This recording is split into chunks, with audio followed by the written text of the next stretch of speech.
diferència del sistema on la jerarquia aplica la norma per tothom, en un ecosistema algú intenta oferir una infraestructura vàlida perquè tots els serveis possibles que corren sobre aquesta infraestructura es puguin aplicar a diferents instàncies.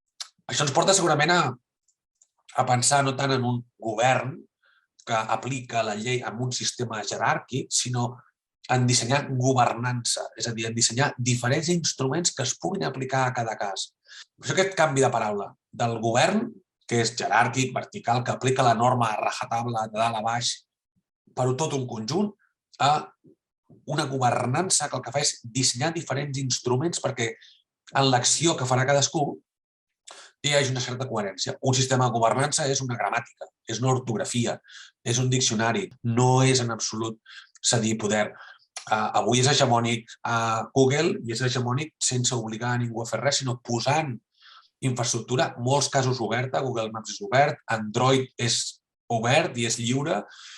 És a dir, no es perd poder, al revés. Jo crec que es guanya molt poder d'influència perquè donant serveis quan la gent adopta aquestes maneres de fer i es converteix en hegemònica una idea.